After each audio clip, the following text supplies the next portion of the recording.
મિત્રો, સ્વાગત છે તમારો અમારી યુટ્યુબ ચેનલ ઓનલી ઇશ્યુની અંદર। ગુજરાતમાં ફરી એક વખત જોરદાર વરસાદને લઈને આગાહી કરવામાં આવી છે। મિત્રો, અહીં તમે મેપ પણ જોઈ શકો છો। ખાસ કરીને ગુજરાતની અંદર ગાજવીજ સાથે કડાકા ભડાકા સાથે વરસાદની આગાહી કરેલી છે। તેનું સૌથી મોટું કારણ છે કે વેસ્ટર્ન ડિસ્ટર્બન્સ મિત્રો ખૂબ જ ઝડપથી એક્ટિવ થઈ ગયું છે અને અહીં તમે જોઈ શકો છો આ વેસ્ટર્ન ડિસ્ટર્બન્સને કારણે ગુજરાતની અંદર વરસાદને લઈને આગાહી છે। હાલ મિત્રો આ વેસ્ટર્ન ડિસ્ટર્બન્સ છે પાકિસ્તાન તરફ છે અને ઝડપથી મિત્રો નીચેની તરફ મિત્રો આવી રહ્યું છે અને તેને હિસાબે જ ગુજરાતની અંદર મિત્રો આજના દિવસે કડાકા ભડાકા સાથે એક જ દિવસની મિત્રો આગાહી છે, પરંતુ એક દિવસ જોરદાર વરસાદને લઈને આગાહી છે। અહીંયા મિત્રો તમે હવામાન વિભાગના મેપ પણ જોઈ શકો છો। હવામાન વિભાગના મેપ પ્રમાણે પણ તમે જોઈ શકો છો ગુજરાતની અંદર આજે મિત્રો 20 જેટલા જિલ્લાની અંદર વરસાદને લઈને આગાહી છે। ગાજવીજ સાથે કડાકા ભડાકા સાથે વરસાદ જોવા મળી શકે છે। અહીંયા પણ તમે મિત્રો મેપ જોઈ શકો છો।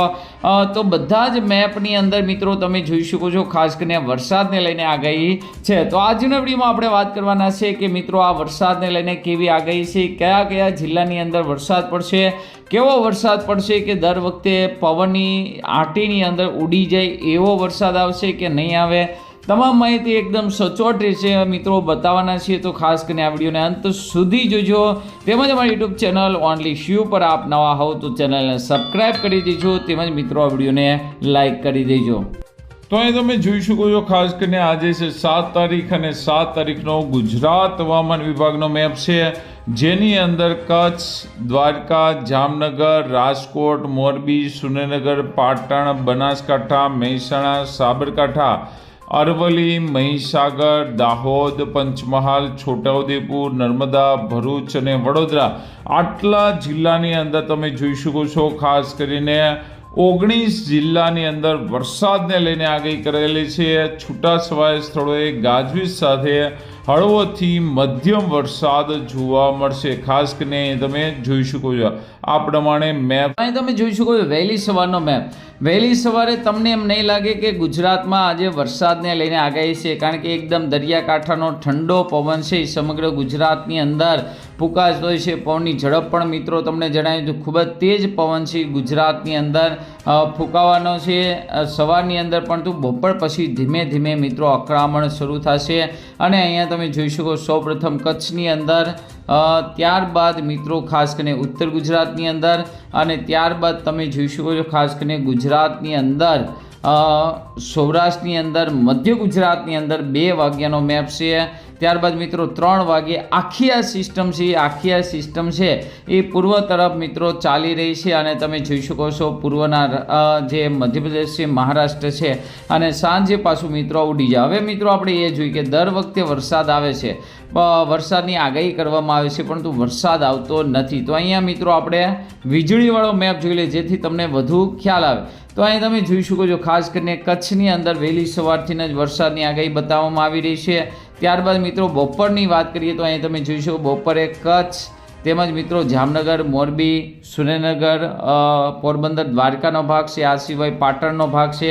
ત્યારબાદ મિત્રો તમે જોઈ શકો ધીમે ધીમે આગળ વધી તે અમદાવાદ, ભાવનગર, બોટાદ, સુરેન્દ્રનગર, ઉપરની સાઈડમાં ડીસા, પાટણ, મહેસાણા, મહીસાગર, સાબરકાંઠા, તો આ જે વિસ્તાર છે ખેડા, પંચમહાલનો વિસ્તાર છે તમે જોઈ શકો સાંજના સમયે વડોદરા, ભરૂચ, છોટાઉદેપુર, તો ટૂંકમાં તમે જોઈ શકો છો કે આવી રીતે ગુજરાત ઉપરથી આ સિસ્ટમ છે એ પસાર થવાની। હવે આ સિસ્ટમ પસાર થવાની છે એ વરસ છે કે નહીં તો એ મિત્રો આપણને આ મેપની અંદર ખબર પડે। તમે જોઈ શકો જો મેપ થોડોક ડાર્ક થાય એટલે કે અહીંયા તમે જોઈ શકો આવો મેપ થાય ડાર્ક, થોડોક એનો કલર ઝાંખો પડે તો મિત્રો ત્યાં વરસાદની શક્યતા છે જોવા મળી શકે છે। બાકી એકદમ આમ ગ્રીન રહે એ વિસ્તારોની અંદર મિત્રો વાદળા થશે, વાદળા ઉપરથી પસાર થઈ જશે, પરંતુ વરસાદની શક્યતા મિત્રો જોવા નહીં મળે। તો તમે જોઈ શકો છો આપણે બપોરે 2 વાગ્યા સુધીનો મેપ જોઈએ તો બપોરે 2 થી 3 વાગ્યા સુધીમાં આ જે વિસ્તારો છે એમાં ખૂબ જ તેજ પવન ફૂંકાઈ રહ્યા છે, પરંતુ અહીંયા તમે જોઈ શકો અમદાવાદ,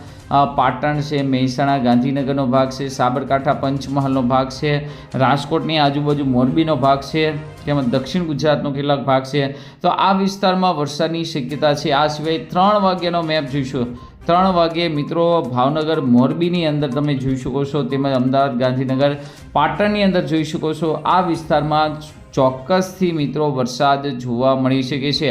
ત્યારબાદ મિત્રો સાંજનો મેપ અહીંયા તમે જોઈ શકો. સાંજના મેપ પ્રમાણે પણ અમદાવાદ પછીના જે વિસ્તારો છે, પૂર્વ તરફના જે જિલ્લાઓ છે, ખેડા, આણંદ છે, ત્યારબાદ મિત્રો પંચમહાલ છે, મહીસાગર છે, સાબરકાંઠા છે, પાટણ, ગાંધીનગરના ભાગો છે, છોટાઉદેપુર છે, ગોધરા છે, તો આ વિસ્તારોની અંદર વરસાદની શક્યતા જોવા મળી રહી છે. તો અહીંયા તમે મિત્રો મેપ પણ જોઈ શકો છો. તો આ એક પ્રકારનો મેપ બતાવે છે, જે બતાવી રહ્યો છે ખાસ કરીને વરસાદ. હવે મિત્રો તમને પવનની ઝડપ બતાવી દે કે પવનની ઝડપ છે કેવી રહેવાની છે. જો પવન વધારે હશે તો મિત્રો વરસાદ જોવા નહીં મળે. તો અહીંયા વહેલી સવારના જ મિત્રો આપણે તમને બતાવી દઈએ. વહેલી સવારે અહીંયા તમે પવન જોઈ શકો છો 30 થી 35. અહીંયા તમે જોઈ શકો છો ખાસ કરીને નલિયા કચ્છની અંદર પવન છે એ થોડોક વધારે દરિયાકાંઠામાં. તો દરિયાકાંઠામાં વહેલી સવારે વરસાદ આવે. બપોર પછી આ વિસ્તારમાં આદરનો વરસાદની શક્યતા નથી. આ સિવાય તમે મિત્રો 11 વાગ્યાનો મેપ જોઈ શકો. 11 વાગ્યે પવનની ઝડપ તમે જોઈ શકો 50 કિલોમીટર પ્રતિ કલાક કરતાં પણ વધારે. તો આ મિત્રો વરસાદને કે વાદળોને મિત્રો ટકવા દેતું નથી. હવે બપોર પછીનો મેપ જોઈશું. બપોર પછી પણ મિત્રો તમે જોઈશો 50 થી 60 કિલોમીટર પ્રતિ કલાકની ઝડપ, એટલે કે મિની વાવાઝોડા જેવી આગાહી. પણ તો અહીંયા તમે જોઈ શકો વરસાદને લઈને કોઈ શક્યતા નથી. અને અહીંયા તમે જોઈ શકો આ જે ભાગ જે ગ્રીન કલરના થયા એ વિસ્તારમાં મિત્રો ખાસ કરીને પવન નથી લાગી રહ્યો. તો ત્યાં મિત્રો વરસાદ જોવા મળી શકે છે.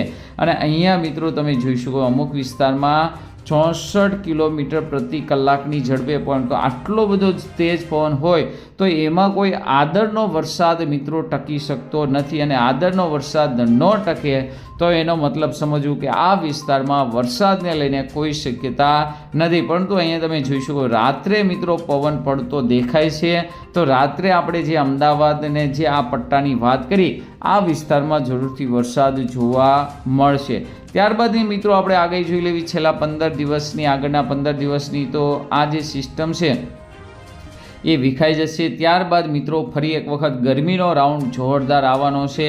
પરંતુ કોઈ મોટું વેસ્ટર્ન ડિસ્ટર્બન્સ તમને આવતું પણ નથી દેખાય. એટલે કે ચૈત્રી દનૈયા હવે મિત્રો પૂરેપૂરા તપશે. અને ખાસ કરીને અહીંયા તમે જોઈ શકો છો કોઈ મોટું સિસ્ટમ પણ નથી, માત્ર વાદળોનો રાઉન્ડ છે. અને તમે જોઈ શકો છો કે એપ્રિલ મહિનાની અંદર સંપૂર્ણ રીતે વરસાદને લઈને કોઈ આગાહી નથી. છેલ્લી 7 તારીખની આગાહી છેલ્લા 15 દિવસથી આપવામાં આવતી હતી. પરંતુ હવે પછીના 15 દિવસ તમે જોઈ શકો છો ગુજરાતમાં કોઈ આગાહી નથી. એટલે કે ગરમીનો રાઉન્ડ પણ પડશે.